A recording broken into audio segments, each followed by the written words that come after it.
Amin. Tepuk tangan yang meriah bagi Tuhan Yesus. Please sit down. Welcome home GB Pelita. Shalom. Nice meet you all. Please join with our social media. Silakan bergabung dengan sosial media gereja, baik Facebook, Instagram, TikTok, YouTube gereja, terutama YouTube Suheri Gultom. Kita ada menara doa pagi setiap jam 5 pagi. Setiap jam 5 pagi, saudara boleh buka YouTube Suheri Gultom dan saudara diberkati dengan pujian penyembahan dan firman Allah yang pasti menguatkan kita. Saudara, hari ini kita belajar firman Tuhan dengan tema Aku Mau Melayani Tuhan. Aku mau melayani Tuhan. Tema besarnya diselamatkan untuk berbuat baik, tetapi saya ambil tema khusus adalah Aku Mau Melayani Tuhan. Katakan sama-sama, aku mau melayani Tuhan. Bilang sebelahnya, layani Tuhan.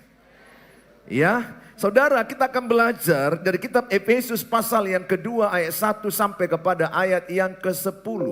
Efesus 2 ayat 1 sampai kepada ayat yang ke-10.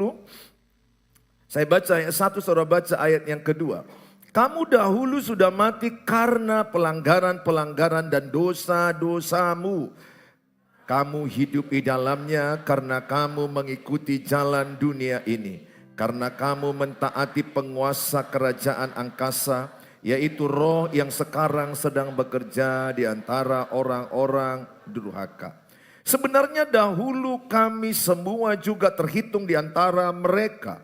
Ketika kami hidup di dalam hawa nafsu daging dan menuruti kehendak daging dan pikiran kami yang jahat. Pada dasarnya kami adalah orang-orang yang harus dimurkai sama seperti mereka yang lain.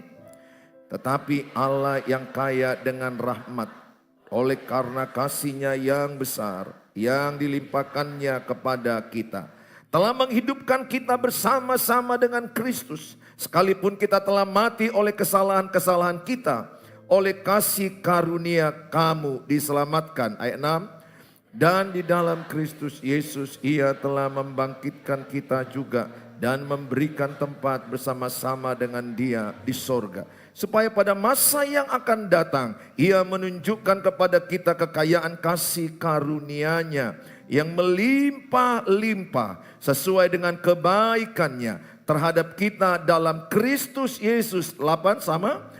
Sebab karena kasih karunia kamu diselamatkan oleh iman. Itu bukan hasil usahamu, tetapi pemberian Allah. Itu bukan hasil pekerjaanmu. Jangan ada orang yang memegahkan diri. Sama-sama. Karena kita ini buatan Allah, diciptakan dalam Kristus Yesus untuk melakukan pekerjaan baik yang dipersiapkan Allah sebelumnya. Ia mau supaya kita hidup di dalamnya. Slide berikutnya. Di tengah-tengah banyaknya keyakinan dan ajaran bahwa untuk diselamatkan seseorang harus banyak berbuat amal, kekristenan menawarkan anugerah hanya oleh kasih karunia.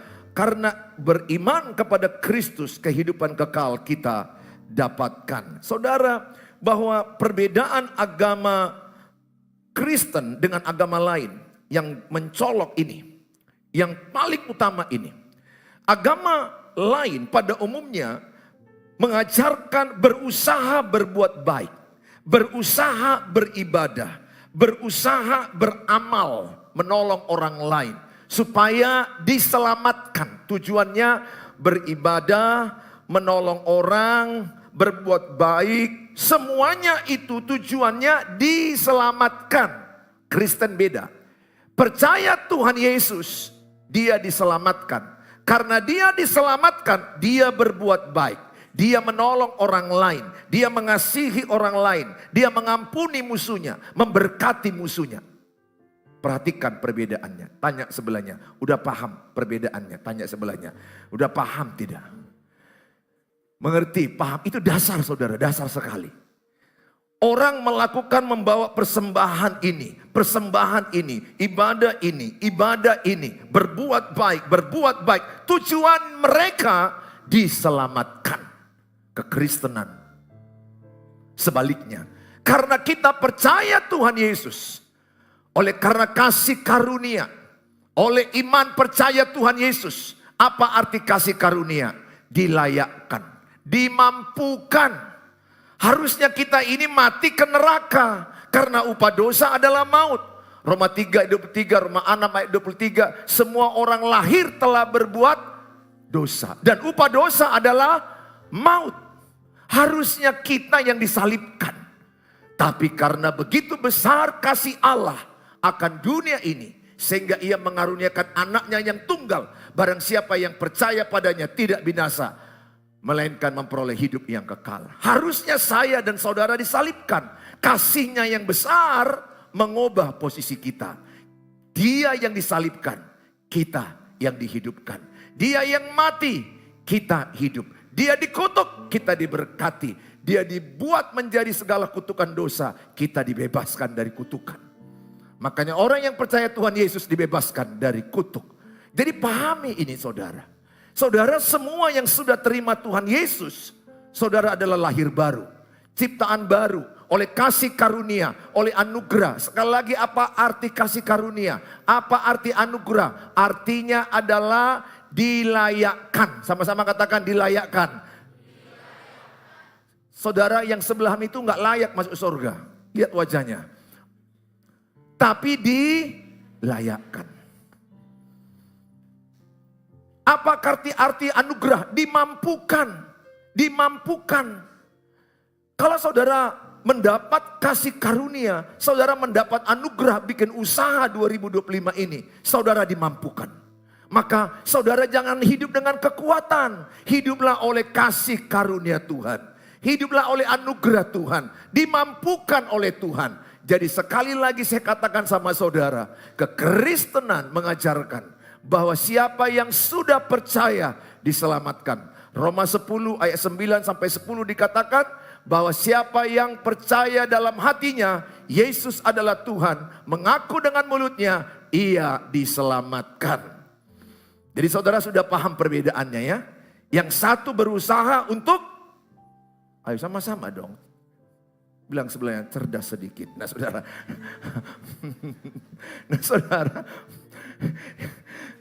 Agama yang lain mengajarkan berbuat ini berusaha untuk apa? Diselamatkan. Kita diselamatkan, kita berbuat baik. Usaha manusia nggak bisa untuk selamat. Usaha manusia tidak bisa ke sorga. Nggak sampai. Kita nggak bisa berusaha ke sorga. Harus penduduk sorga yang turun ke bumi ini. Mengangkat manusia berdosa ke sorga. Itu yang disebut Tuhan berinkarnasi. Mengambil rupa seorang hamba. Dia turun ke dunia ini. Karena tidak mungkin kita naik ke sorga. Dia yang turun ke dunia orang berdosa. Mengangkat orang berdosa. Masuk kepada sorga yang kekal. Amin. Jadi kalau saudara tanya, saudara malam ini semuanya dipanggil Tuhan. Kalaulah dipanggil Tuhan malam ini, siapa yang sudah percaya bahwa dia memperoleh kasih karunia masuk ke sorga? Yang tidak angkat tangan sebaliknya. Kalau kita sudah percaya kepada Tuhan Yesus, kita nggak boleh lagi ragu-ragu. Kalau kita ragu-ragu, kita menghina salibnya. Karena Yohanes 10 ayat 28 dikatakan, pasti ke sorga. Kecuali nggak ada ayat kata pasti, terlalu maju kita.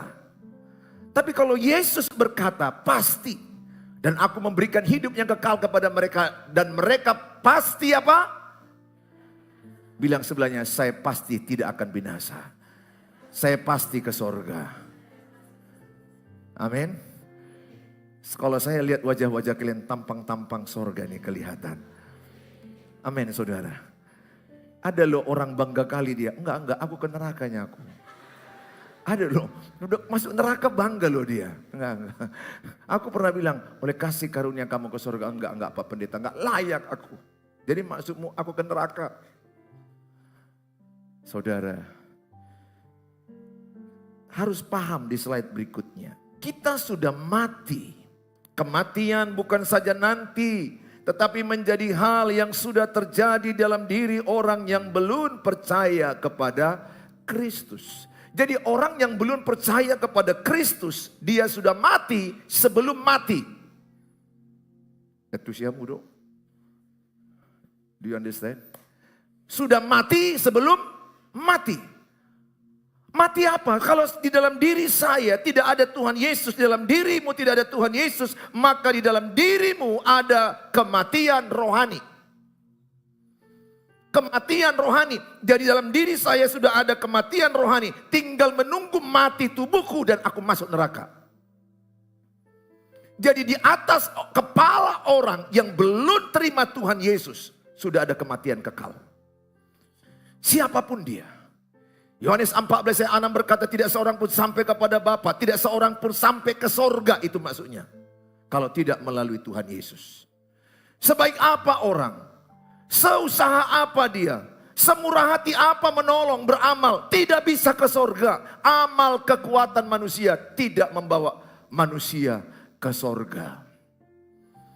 Jadi kalau kita tidak punya Tuhan Yesus, sudah ada kematian dalam dirimu. Kematian rohani. Ketika tubuhmu mati, tinggal sempurnalah matinya, masuk perapian neraka selama-lamanya.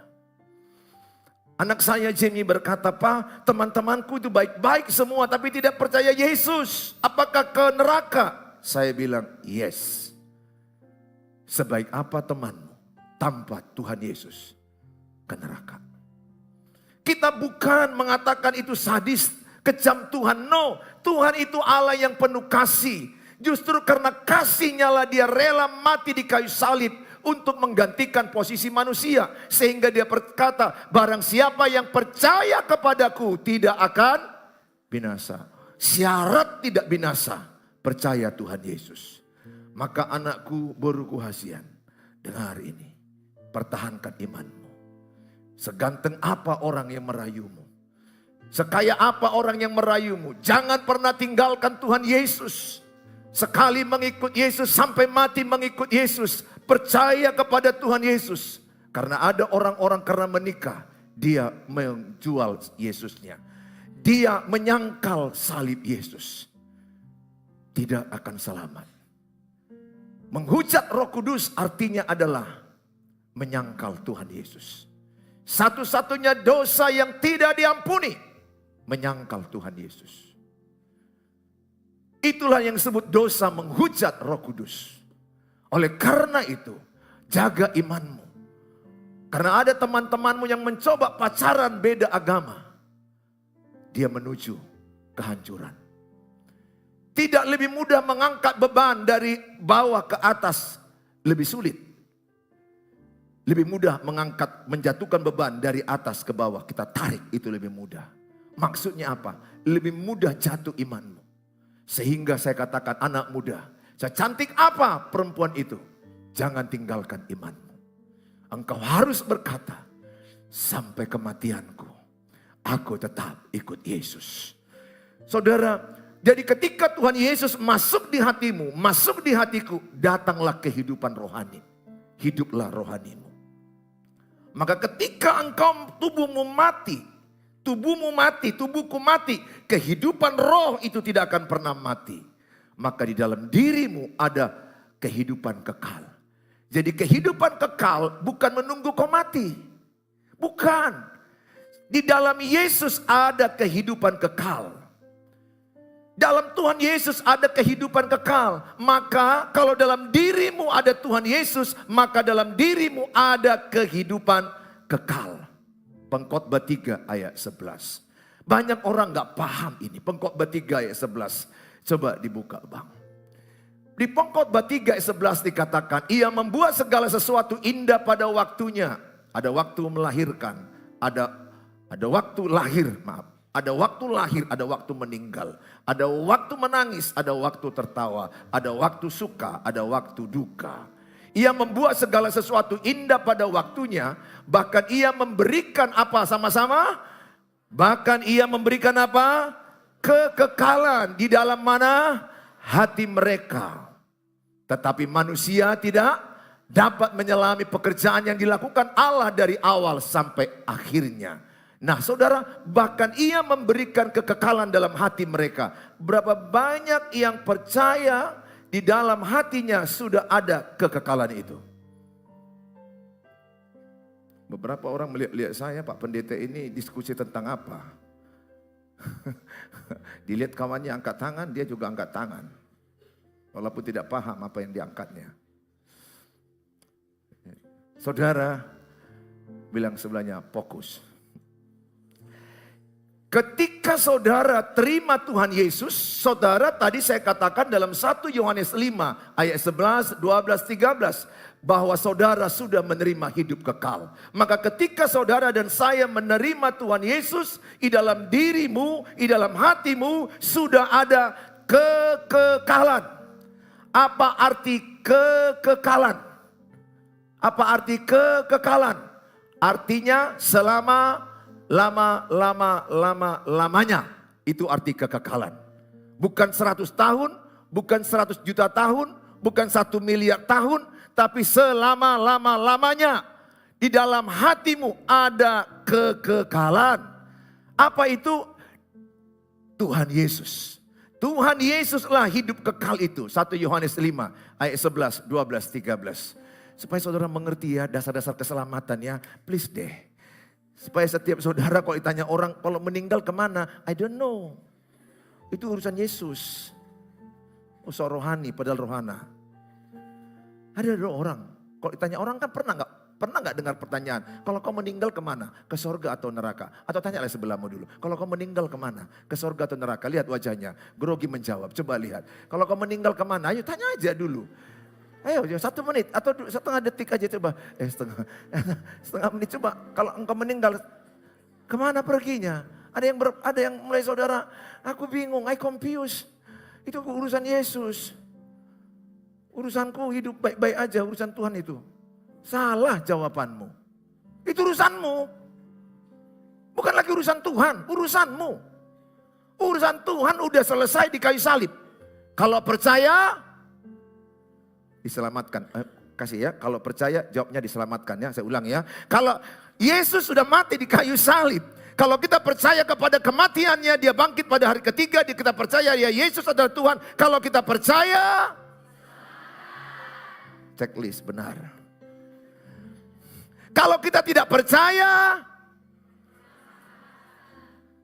binasa ya, binasa ya. Ya, saudara, ini kalau ditanya apa lawan malam? Tidak malam. Apa lawan gelap? Tidak gelap. Susah saudara. Udah sami mawon aja. Kalau kita percaya, kalau kita tidak percaya, saudara pilih apa? Percaya, itu tadi kan dia pilih percaya. Pilih percaya. Tapi syukurlah saudara mendekati jawabannya. Karena saudara percaya maka saudara Amin. Ini buktinya, inilah kesaksian itu. Allah telah mengaruniakan hidup yang kekal kepada kita. Allah telah, apa arti telah? Past tense. Bukan present tense, past tense. Artinya telah. Allah telah mengaruniakan hidup yang kekal. Telah. Bilang sebelahnya, telah. Hosami terus, telah bilang gitu. Telah mengaruniakan apa? Hidup yang kekal kepada siapa? Kepada kita, kepada saya. Dan hidup itu ada dalam siapa? Anaknya. Siapa anaknya? Tuhan Yesus Kristus. Ayat yang ke-12. Barang siapa memiliki anak, ia memiliki hidup. Kan betul kan? Barang siapa memiliki Tuhan Yesus, ia memiliki hidup kekal. Itu maksudnya, friend, guys. Barang siapa tidak memiliki Tuhan Yesus, ia tidak memiliki hidup kekal. Lanjutkan, otak itu harus aktif. Supaya pulang-pulang nanti tahu apa isi khotbah itu. Kalau saudara nggak aktif, percayalah, pasti nungki. Percaya.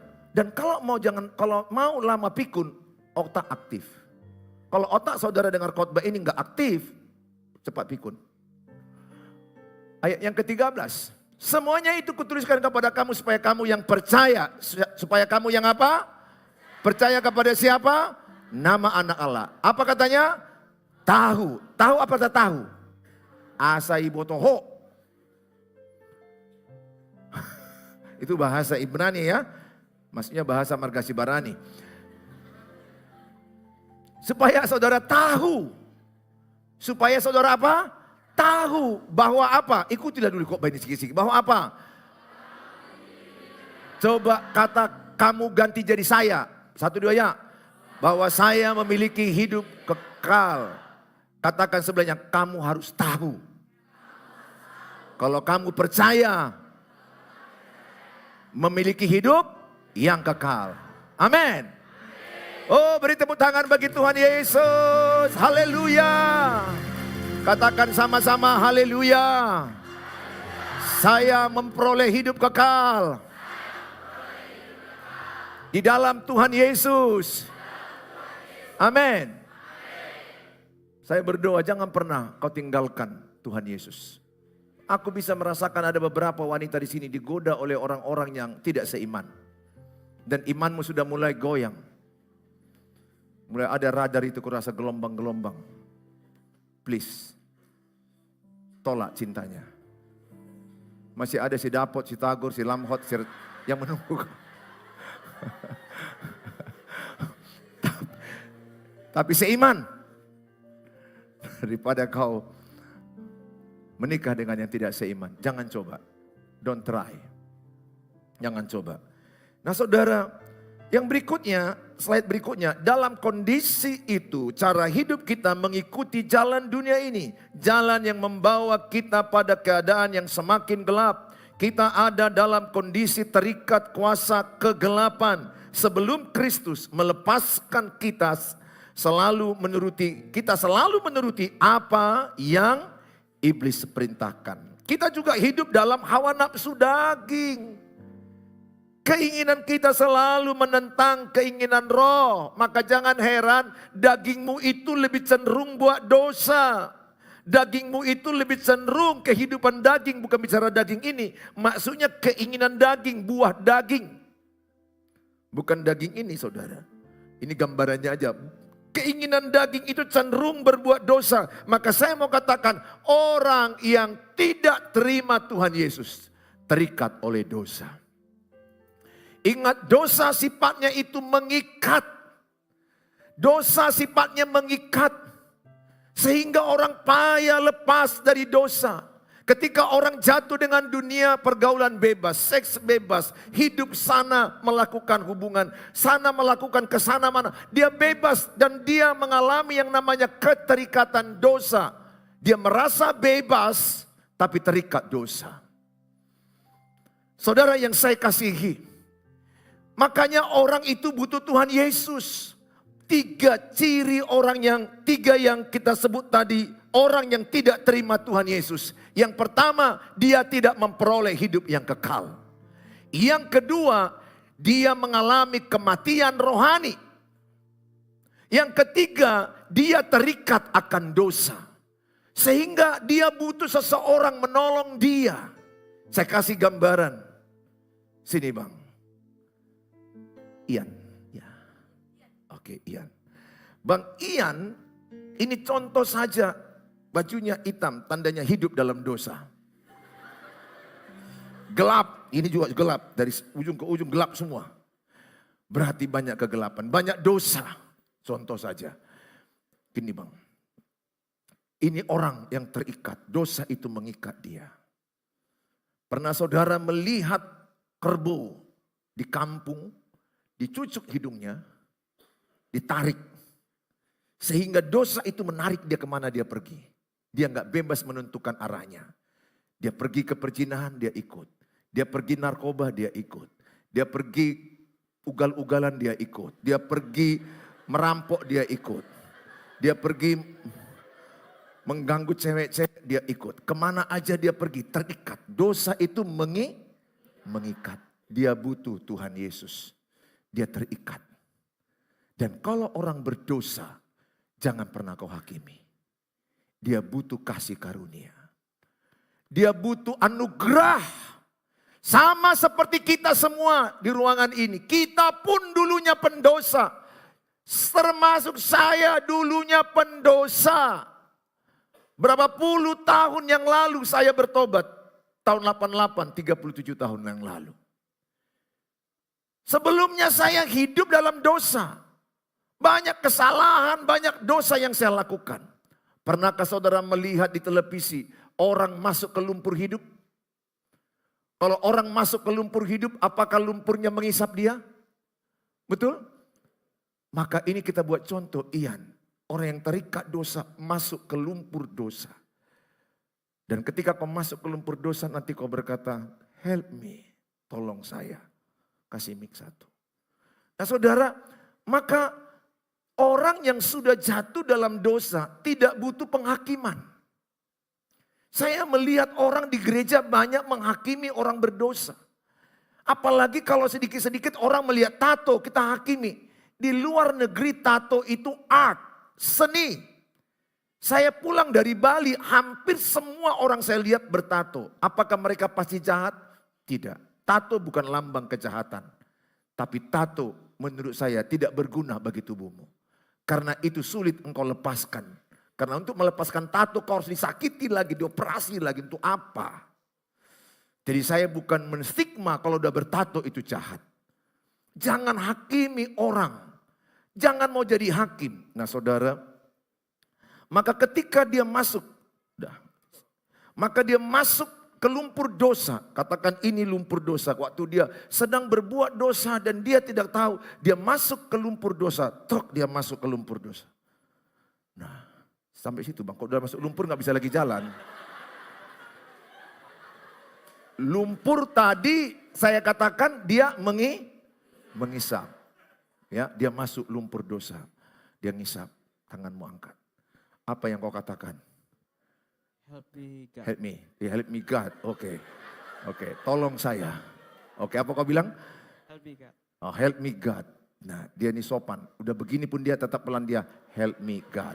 Nah, ya, ini orang sopan. Gak cocok jadi orang jahat, tapi gak apa-apa. Ya, tolong bilang. Tolong. Nah, dia ini dirampok pun tetap akan bilang tolong. Nanti pulang dari sini dicopet orang, copet dia bilang. Sangkin lemah lembutnya anak Tuhan Yesus. Ya beginilah anak Tuhan Yesus. Aku yakin dia kalau punya istri, dia marah pun dia, dek jangan begitu. Nah, lumpur dosa itu akan menarik dia tenggelam. Orang yang sudah masuk dalam dosa, lingkaran dosa, dia terikat dengan dosa itu. Dan ditarik oleh dosa. Sehingga dia membutuh pertolongan. Ini gambaran manusia yang berdosa. Dan dia angkat tangan. Dan dia minta tolong. Dan makin lama makin diisap oleh lumpur dosa. Kok aku yang masuk, kaunya terbalik dia sudah jadi. Nah. Dia terisap oleh lumpur dosa. Dia sudah terisap, dia mau mati. Dia nggak butuh penghakiman. Udah kuingatkan kau berdosa, ngapain kau ikuti pergaulan bebas, kau lawan orang tuamu. Dia nggak butuh. Dia hanya butuh katakan help me God. Dia hanya berkata tolong saya. Dia butuh pertolongan. Itulah sekarang mataku melihat orang berdosa. Mataku melihat, angkat tangan terus belum siap. Melihat sampai ditolong bang. Melihat suami istri yang cekcok, hatiku ibah, sedih sekali. Saya sedih kalau melihat orang bertengkar suami istri. Mana enak suami istri bertengkar. Saudara, tapi saya tidak menghakimi siapapun orang berdosa, jangan hakimi. Dia butuh pertolongan. Maka yang dibutuhkan dia bukan penghakiman, bukan intimidasi. Di gereja banyak penghakiman. Gak cocok dia melayani. Gak cocok dia melayani. Banyak dosanya, banyak kejahatannya. Semua kita berdosa. Tidak satu pun di antara kita yang tidak berdosa. Kalaupun ada di mimbar ini berdiri karena kasih karunia. Apa arti kasih karunia? Dilayakkan Tuhan. Tidak ada yang layak. Kalau karena perbuatan, gereja tutup. Karena pendeta pun ada dosanya. Dosa itu bukan harus mencuri. Dosa itu tahu yang baik, tidak melakukan yang baik, dosa. Aku tahu harusnya menolong dia tapi enggak aku tolong, itu dosa. Dosa itu tidak harus aktif pasif pun dosa. Saudara, dia butuh pertolongan. Maka ketika dia masuk ke lumpur dosa, apa yang saya lakukan? Maka saya ambil tali, saya ambil tongkat, saya ambil bambu, rotan untuk mengangkat dia. Saya nggak bisa masuk, kalau saya masuk saya akan terisah. Maka dia butuh pertolongan, maka saya lempar tali. Tangkap ya bang. Saya lempar, saya tarik dia. Tarik dari lumpur dosa, saya peluk dia. Ya, tepuk tangan bagi Tuhan Yesus. Jadi teman-teman, berhentilah engkau menghakimi orang berdosa. Berhentilah engkau merasa lebih rohani dari orang lain. Berhentilah merasa engkau lebih layak daripada orang lain. Itu kesombongan. Setiap orang yang kau lihat di gereja manapun, di kumpulan manapun yang dipakai Tuhan, dia orang berdosa yang dilayakkan Tuhan. Tetapi orang yang berdosa itu bukan hanya diselamatkan. Tuhan mau supaya ada pekerjaan baik. Poin yang kedua, langsung di poin yang kedua. Saudara, di poin yang kedua ini saya ambil. Memberi diri melayani Tuhan melalui talenta, panggilan masing-masing. Efesus 2 ayat 10. Sama-sama kita baca. Karena kita ini buatan Allah, diciptakan dalam Kristus Yesus untuk melakukan pekerjaan baik yang dipersiapkan Allah sebelumnya. Ia mau supaya kita hidup di dalamnya. Karena kita ini buatan Allah, made in God, buatan Allah. Artinya dalam bahasa asli, karena kita ini milik Allah, bukan hanya buatan. Bisa aja saya membuat yang namanya asbak rokok, tapi itu bukan milik saya, milik orang. Di sini maksudnya buatan adalah milik Allah. Saudara milik Allah. Dan Tuhan sudah persiapkan apa yang mau kau kerjakan di bumi ini. Yang pasti pekerjaan baik. Maka setiap yang baik berasal dari Bapa. Kalau pekerjaanmu yang tidak baik, itu tidak dari Tuhan. Saudara tahukah, Allah menyiapkan pekerjaan baik kepadamu sebelum engkau lahir. Sebelum saya lahir, sebelum saudara lahir, Allah sudah prepare pekerjaanmu. Allah sudah persiapkan. Ingat, ke depan ini pekerjaanmu bukan kebetulan. Dan pekerjaanmu yang sekarang ini bukan kebetulan. Semua pekerjaan saudara dan saya, sepanjang itu pekerjaan baik, dipersiapkan Allah sebelumnya. Dalam Efesus 1 ayat yang keempat.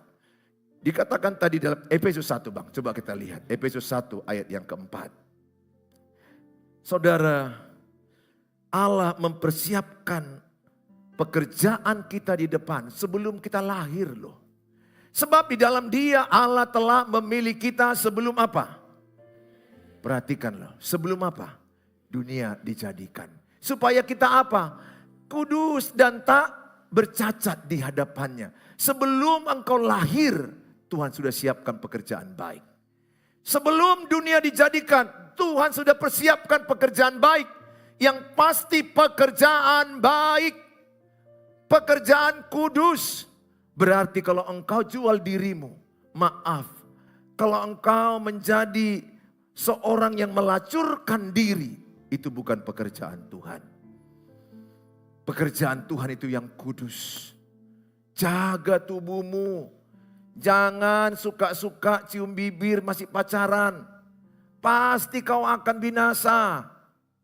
Hancur hidupmu. Jangan mau pegangan-pegangan tangan. Hancur hidupmu. Pertahankan pacaran kudus. Supaya pernikahanmu kudus. Pertahankan. Orang boleh bilang kau kuno. Orang bilang kau ini tidak modern. Suka dia. Dia mau ke neraka, urusan dia. Urusanmu dengan Tuhan. Tubuhmu rumah Tuhan. Jaga. Apalagi engkau mengganggu istri orang. Jangan suka ganggu istri orang. Ganggu istrimu.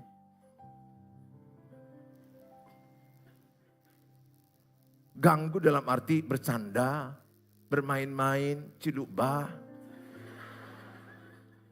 kejar-kejaran, siram-siraman air. Aku sama istri kadang-kadang begitu siram-siraman air. Apa-apalah suami istri. Kan di rumah kan tidak harus serius-serius banget. Kalau di rumah saya sebagai pendeta serius sekali, mari kita buka. Pekerjaan Allah bagimu dipersiapkan sebelum dunia dijadikan. Pekerjaan kudus.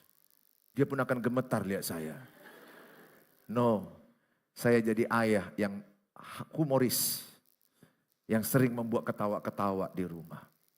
Karena sorga itu ada ketawanya. Percayalah di sorga kalian banyak ketawa nanti. Gak mungkin di sorga itu dari pagi, haleluya, setengah siang, haleluya, malam mau tidur, haleluya. Yakinlah kalian. Jadilah kehendakmu di bumi seperti di sorga. Roma 14 ayat 17, apa itu sorga? Coba buka bang. Roma 14 ayat 17, sorga itu adalah sukacita. Sebab kerajaan Allah bukanlah soal makanan dan minuman, tetapi soal kebenaran, damai, sejahtera, dan sukacita oleh Roh Kudus. Makanya kalau di rumahmu ada sorga, di rumahmu banyak tawa. Tapi kalau di rumahmu banyak menjerit-jerit, kemungkinan itu keturunan Tarzan. Mana gelas? Turun, udah makan kalian. Dari atas, awo, katanya saudara. Itu hutan, rumahmu hutan. Adanya rumah orang kecil 4x6, tapi menjeritnya bukan main. Satu kampung dengar suara dia, menyuruh anaknya mandi. Saudara yang saya kasihi, Allah memberi kasih karunia kepadamu bukan hanya untuk selamat, tapi untuk melayani dia. Pekerjaan baik. Saya mau setiap saudara cek pekerjaan saudara. Kalau saudara pergi ke negeri asing untuk menjadi pemain judi online, itu dosa. Dosa. Dosa. Jangan pergi ke Kamboja. Kenapa kalian ketawa? Kalau untuk judi online, jangan. Terus kau minta pendeta, berkati Pak Pendeta. Bagaimana aku mendoakanmu? Apa doaku? Karena aku tahu kau di sana sudah terperangkap judi online. Pemain judi online, pelaksana panitia. Orang panitia olahraga 17 Agustus, kau panitia tiap hari itu. Jangan pergi. Jangan pergi. Kalau ke Kamboja untuk pekerjaan baik, melayani Tuhan. Bekerja yang baik untuk pekerjaan perusahaan yang jelas. Tapi kalau untuk bermain judi online, jangan. Jangan biasakan engkau ikut judi online. Banyak sekali hancur rumah tangga, ini lagi saya tangani. Lagi saya tangani ini banyak pasangan. Bahkan suami yang menjadi aparat negara pun ada. Banyak yang terkena ini, anggota dewan bisa kena. Dokter pun bisa kena. Banyak. Saudara, pekerjaan baik itu pekerjaan yang sesuai dengan firman Allah. Jangan ya, kalau teman-temanmu ada mengajakmu, no. Pasti kau tidak akan berbahagia dengan judi online. Dan engkau wanita, jangan mau pinjaman online. Kalau kau pinjol suamimu judul, anakmu benjol. Jadi apa anak-anakmu nanti?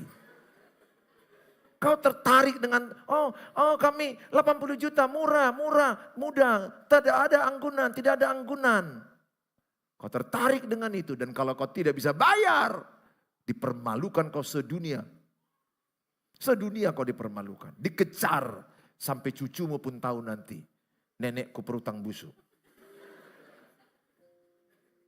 Ya, kau boleh tertawa tapi bertobat, amin. Jangan biasakan. Kembangkan yang apa yang ada padamu, cukupkan yang apa yang ada padamu. Pekerjaan baik itu melayani Tuhan. Melayani Tuhan di gereja. Melayani Tuhan di Punguan Marga. Melayani Tuhan di STM. Melayani Tuhan lewat kantor. Alkitab katakan Matius 20 ayat yang ke-28. Matius 20 ayat yang ke-28, sama-sama kita baca. Bahwa Tuhan Yesus itu datang untuk melayani, bukan untuk dilayani. 1, 2 ya. Sama seperti anak manusia datang bukan untuk dilayani, melainkan untuk melayani. Dan untuk memberikan nyawanya menjadi tebusan bagi banyak orang. Tuhan Yesus datang ke dunia untuk melayani, bukan dilayani. Punyalah spirit melayani. Kalau ada acara pesta, jangan suka dilayani. Apalagi kau anak gadis. Calon mertuamu melihat-lihat kau dari sana. Bergerak enggak? Jadilah orang yang suka melayani. Suka merhobas. Suka ambil apa sesuatu, gerak sedikit. Supaya turun berat badan.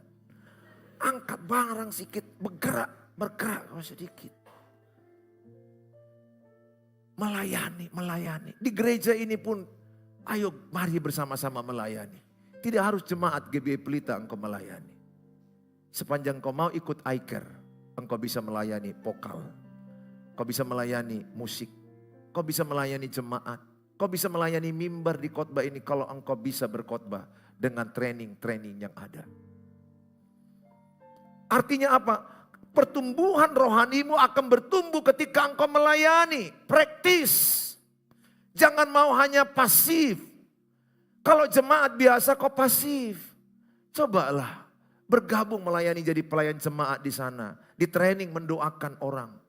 Lihat manfaatnya bagimu ada. Kalau engkau jadi pelayan Tuhan, engkau akan memikirkan engkau bagaimana lebih rohani.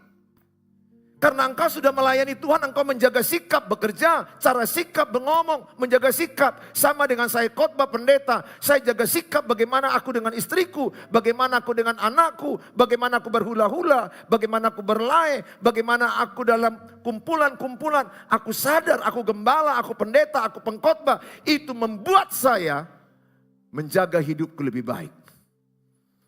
Tuhan menawarkan engkau hari ini, kalau engkau mau melayani di gereja Tuhan ini. Welcome home. Bagi saya tidak pernah mempersoalkan masalah terdaftar, tidak terdaftar. Saya tidak mempersoalkan itu.